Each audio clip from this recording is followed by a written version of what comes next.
Tonight on Cronkite News, the Cardinals played their first home game last Sunday versus a familiar division opponent. Plus, after a weakened series against the Milwaukee Brewers, the Diamondbacks look ahead with just 2 weeks left in the regular season. And an update on the FBI's investigation of an apparent assassination attempt against former President Donald Trump. Good evening and welcome to Cronkite News. I'm Jalen Weathers. And I'm Wilder Adams. Thank you for joining us. After starting the season off 0-1, the Cardinals went back to Glendale to face off against the Los Angeles Rams. In an NFC showdown, the Cardinals got off to a fast start and didn't look back. Quarterback Kyler Murray found rookie wide receiver Marvin Harrison Jr. for not one, but 2 touchdowns in the first quarter. Harrison also finished the game with 4 catches and 130 yards. The Cards won in quality fashion, 41-10. The Diamondbacks lost some ground in the NL wildcard race over the weekend during a 3-game series against the Brewers.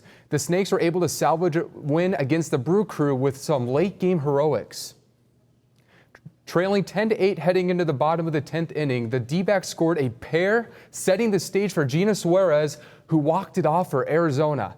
The win improved the D-backs' record to 83-66. Next up for Arizona, they are on the road in Colorado to play the Rockies. So the win helped the D-backs hold on to the second spot in the wildcard standing. Remember, they were leading the Padres by a half a game entering the weekend. But San Diego won 3 in a row and now lead Arizona by a game and a half. The Braves and Mets are right behind the D-backs at 2 games back. The Arizona State football team continued their hot start to the season this past Thursday. The Sun Devils traveled to Bobcat Stadium to take on Texas State in the Devils Road opener. ASU football is off to a 3-0 start to the season since 2019. The Devils have matched their win total from the 2022 and 2023 seasons already.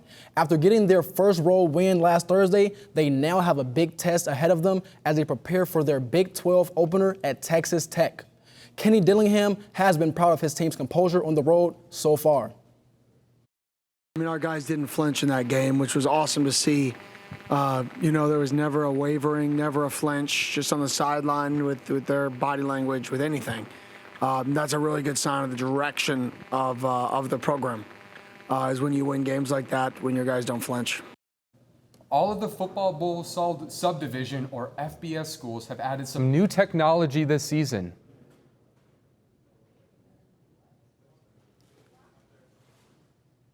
That is helping change the game. Kayla Marinaw now joins us from the Sports Bureau on how ASU is adapting to new technology.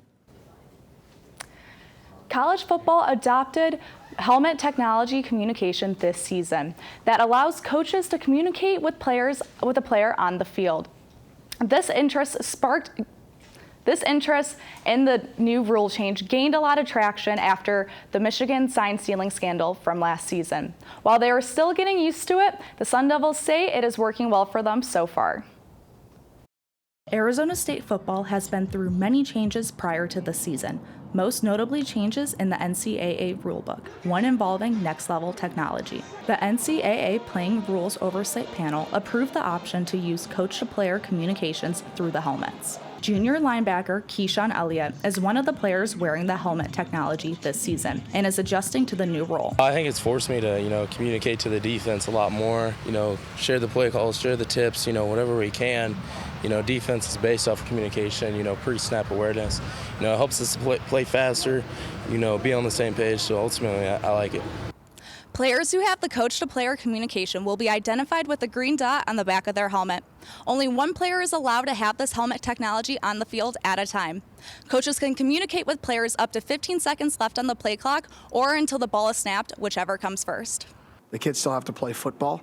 They can't be hearing you talk when the ball snaps, so give them vital pieces of information. If there's something important, say it in a concise manner. I think one thing that helps us there is the people who get talked by their specific position coach. ASU football equipment operations manager Brian Herod is well versed in the new technology, having experience with it while at the University of Nebraska when they used it for practices. He's been a key part of training of rotation of players on how to use the helmet. On defense, we outfit 6 players for practice. 3 quarterbacks for practice as well. So between the different helmets we have to swap the parts, the receiver, the battery, and the speakers each week to what helmet we're wearing. While there will continue to be a learning curve, all indications from players and coaches so far is that the new technology will be a benefit for the team this season. The helmet technology isn't the only new rule implemented this season. Teams also have the option of using tablets to view in-game video during the game. ASU has taken advantage of using the tablets and have stated how beneficial they have been in the game. In the sports newsroom, I'm Kayla Marinault, Cronkite News. The Arizona Wildcats played at Kansas State last Friday. Now, even though both teams are in the Big 12, this game did not count towards the conference standings since the game was scheduled while Arizona was in the Pac-12. It was a battle of the Wildcats, with both teams ranked in the top 25, and it was Arizona who scored first, but after that, it was all Kansas State, who rolled to a 31-7 victory. Afterwards, Arizona head coach Brent Brennan said he's looking forward to getting better during the bye week. At the end of the day, I need to coach this team better, and it all starts with me. And so the good news is we have a bye, which gives us a chance to hopefully get some guys healthy, and we can get to work on fixing the things that weren't right. Coming up after the break, the D-backs held a special theme night for one of their key players. How the D-backs are going all around the globe with their Heritage Nights. A special look inside how the D-backs honored a specific culture this past weekend. Plus, it cooled down a little bit this week. We will see if it continues after the break.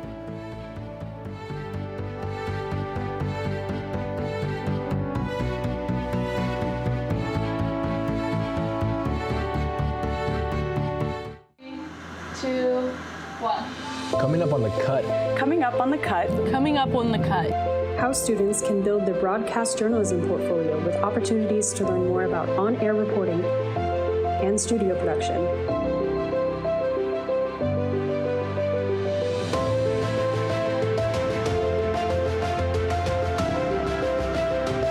Be sure to follow us on Instagram at @thecut_network and on X at @CutASU.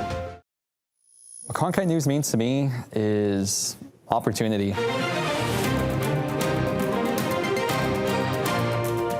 We do news right at Cronkite News, serving a community ethically, honestly, and truthfully. And we can provide a necessarily different angle, different voice for those people that really need it.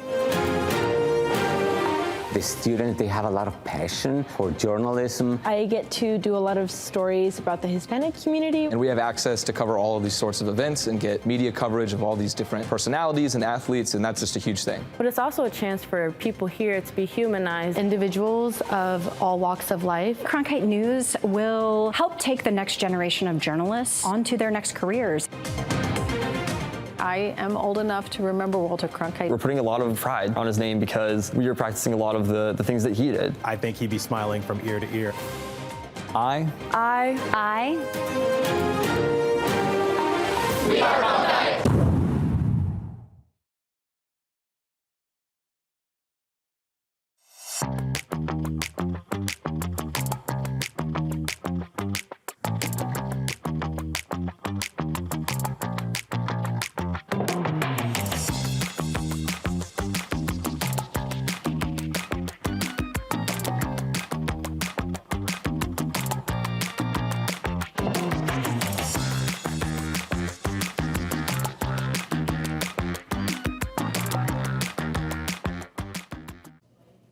The Phoenix Mercury secured a big 93-88 win over the Chicago Sky yesterday. The Mercury are now 3-0 this year in the season series against the Sky. Brittany Griner, Diana Taurasi, and Natasha Cloud combined to score 69 of the team's 93 points. Cloud made 6 of her 10 field goal attempts while also adding on 11 assists. Cloud's 11 assists are her most since June 2nd. The Mercury starters combined to score over 90% of the team's points. Kennedy Carter led the way for the Sky, scoring 20 points. The Mercury already clinched a playoff spot earlier this month. The Mercury have just 2 regular season games remaining before they head back to the playoffs. The team travels to Los Angeles to face the Sparks tomorrow before hosting the Storm Thursday in their regular season finale. The Arizona Diamondbacks hosted their first ever Taiwanese Heritage Day at Chase Field last night. Nearly 1,000 Taiwanese and Taiwanese American fans flocked to the Chase Field to watch the first of 3-game series between the D-backs and the Milwaukee Brewers. Stella Tai has more on the D-backs connection to the community. A sea of bright red jerseys with a special print on the back became the focus of the field Friday night at Chase Field. Taiwanese fans came to the game to celebrate Taiwanese Heritage Day hosted by the D-backs. One man who plays a huge role in this cultural event is outfielder Corbin Carroll. The 2023 National Rookie of the Year was born and raised in the United States, but his mom is a Taiwanese. And I visited over there once. My mom's family's from there, and my mom moved to Louisiana when she was 6 with her family.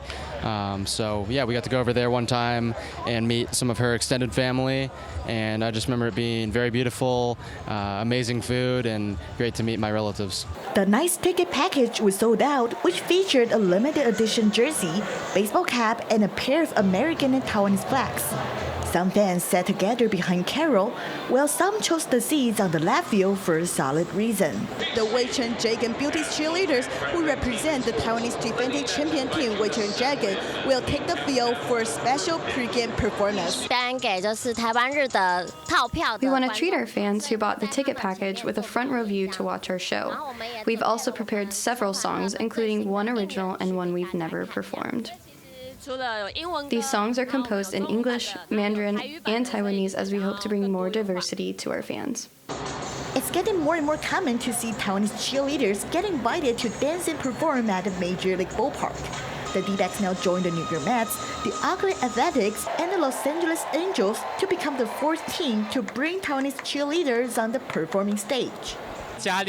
This event makes me feel at home. I'm able to watch baseball even though I'm far away from home. It's very special. The event became even more meaningful when Carroll happened to score D-backs' first run in the evening. Baseball has huge cultural significance in Taiwan, so an activity like this serves as a homecoming for every Taiwanese student, immigrant, and family to gather and watch their favorite sports together. Phoenix, Stella Tai, Cronkite News. A night to remember for the D-backs community, and especially Corbin Carroll. It was great to see everyone out at the ballpark celebrating this special night.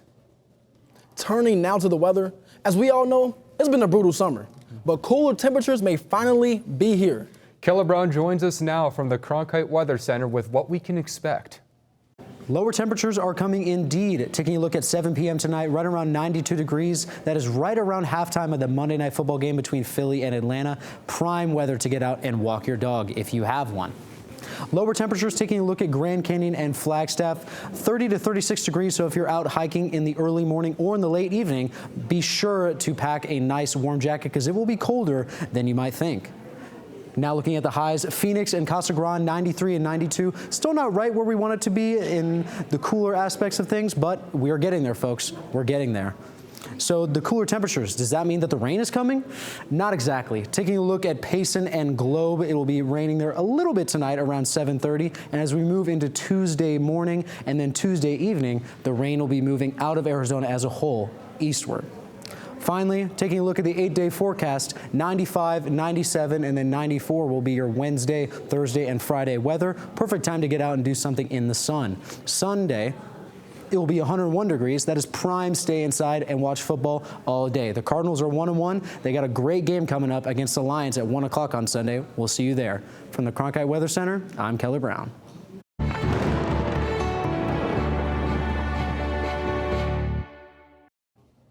A coastal town in North Carolina is under a state of emergency after historic 18 inches of rain fell there in 12 hours. Schools have been dismissed, cars have been abandoned, and a number of people are under shelter due to the flooding. It could be upgraded to a tropical storm by the National Weather Service. Coming up next, new details on the apparent assassination attempt on former President Donald Trump. And we'll have the latest on the investigation as President Joe Biden weighs in. Thank God the president's okay. The suspect is now facing charges following his arrest. This and more on Cronkite News.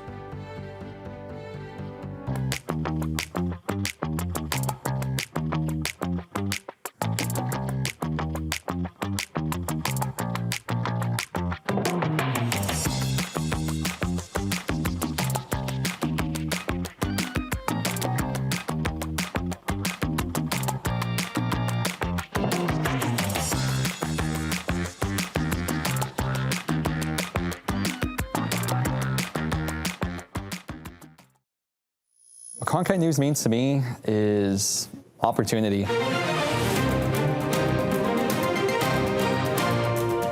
We do news right at Cronkite News, serving a community ethically, honestly, and truthfully. And we can provide a necessarily different angle, different voice for those people that really need it. The students, they have a lot of passion for journalism. I get to do a lot of stories about the Hispanic community. And we have access to cover all of these sorts of events and get media coverage of all these different personalities and athletes, and that's just a huge thing. But it's also a chance for people here to be humanized. Individuals of all walks of life. Cronkite News will help take the next generation of journalists onto their next careers. I am old enough to remember Walter Cronkite. We're putting a lot of pride on his name because we are practicing a lot of the things that he did. I think he'd be smiling from ear to ear. I. We are Cronkite.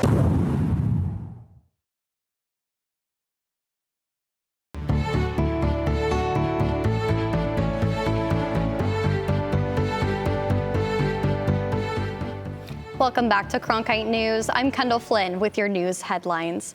Charges today against the man who is accused of trying to assassinate former President Donald Trump. The suspect, Ryan Wesley Routh, is facing charges of possessing a firearm despite previously being convicted of a felony. According to Palm Beach County Sheriff, Secret Service spotted the barrel of Routh's rifle sticking out of a fence roughly 400 yards away from Trump at the Trump International Golf Club in West Palm Beach. Secret Service fired shots at Routh and he fled the scene. Martin County Sheriff eventually tracked down Routh and put him into custody.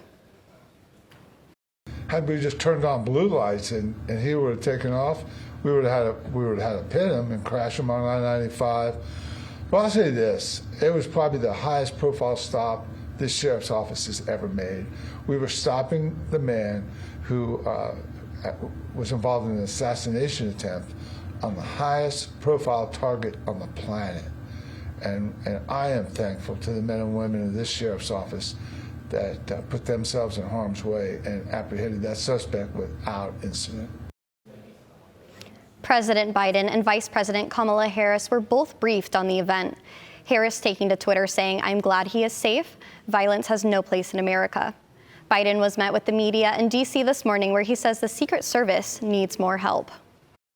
Thank God the president's okay. I think we got a full report so far. We're down there tonight. But one thing I want to make clear, the service needs more help. And I think the Congress should respond to their needs if they in fact need more services. So that's what we're going to be talking about. Are you concerned more rhetorically to this environment? They need more personnel, they need more money. What kind of help do you say? I think we need some more personnel. I think they're deciding whether they need more personnel or not. In other news, firefighters are battling a massive pipeline fire in suburban Houston. The fire began around 10 a.m. in LaPorte, a town 25 miles from Houston. It is still unclear what caused the fire. First responders have evacuated surrounding neighborhoods, and the fire has damaged a nearby park, and some homes have caught fire. The third week in September is known as Asthma Peak Week. More than 25 million people in the U.S. are living with asthma, and this time of month can be particularly dangerous. Experts say high levels of allergens and exposure to common respiratory viruses can cause potential problems. Dr. Sandra Hong, an allergist at Cleveland Clinic, says it's important to know your triggers. Other ways to control asthma are staying indoors when the pollen count is high, be aware of mold exposure, and always take your medication.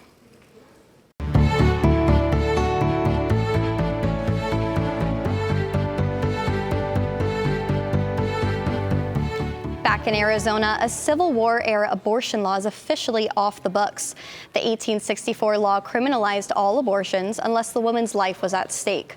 The governor actually signed the bill to repeal the old law back in May, but it didn't officially get wiped from the books until this weekend. Abortions are now allowed in Arizona up to 15 weeks. However, there is a ballot proposition to enshrine abortion in the state's constitution. Voters will get to decide on that in November. Alzheimer's is a condition that erases people's memories, affecting how they think and make decisions.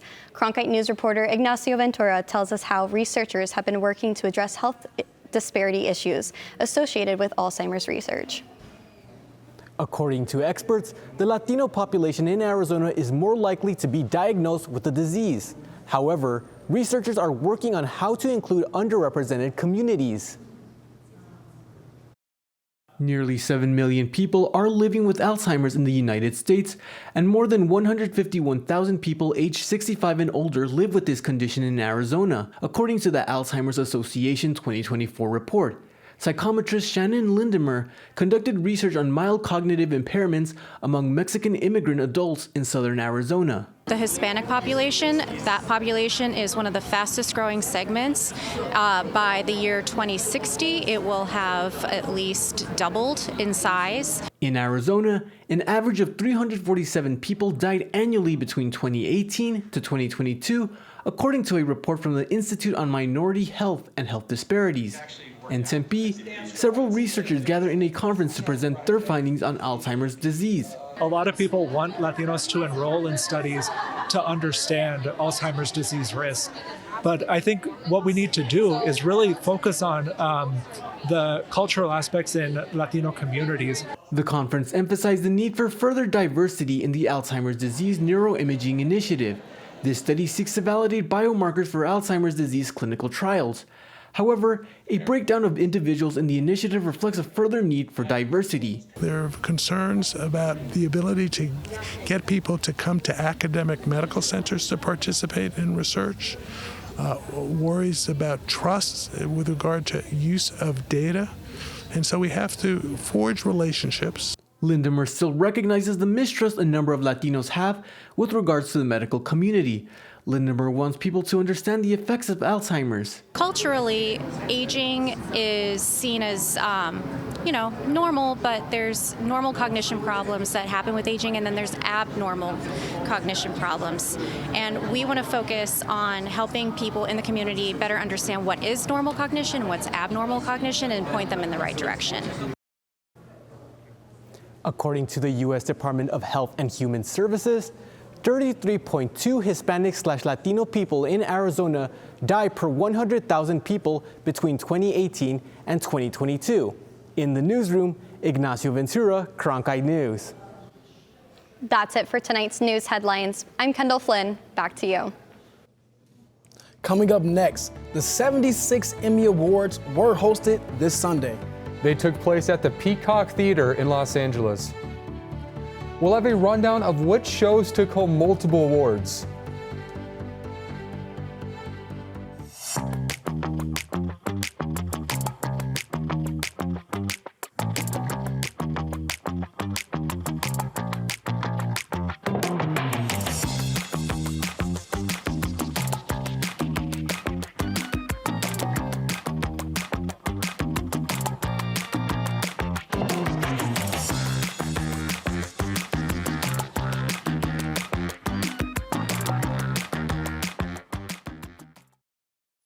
What Cronkite News means to me is opportunity.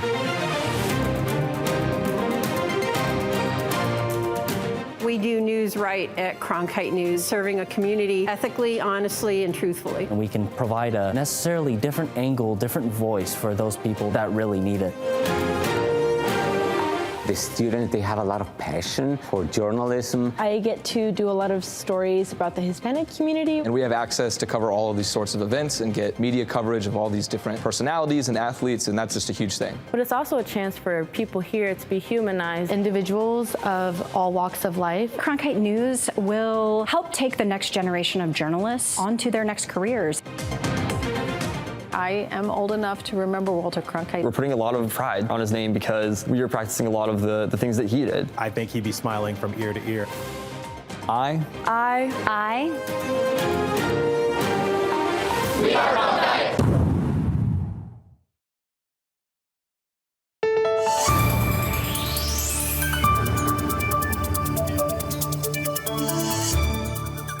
Turning to consumer news, Boeing workers are on strike for the first time in years.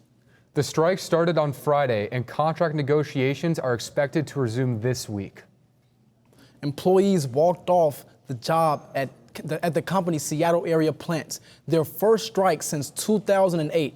At odds is a wage increase for union employees, and it could be costly for Boeing. The 2008 strike cost Boeing $1.2 billion. Finally, the 76 Emmy Awards took place at the Peacock Theater in Los Angeles Sunday night. The Emmy Awards honor the best in television. Father-son duo Eugene and Dan Levy hosted this year's Emmy. Shogun snatched the win for Outstanding Drama Series. It took home 18 Emmys for its 25 nominations. Hacks won Outstanding Comedy, and Baby Reindeer picked up 11 nominations and 6 wins, including Outstanding Limited Series. And that's it for tonight's edition of Cronkite News. I'm Jalen Weathers. And I'm Wilder Adams. Thank you for joining us. And to see the top Arizona stories anytime, log on to cronkitenews.azpbs.org.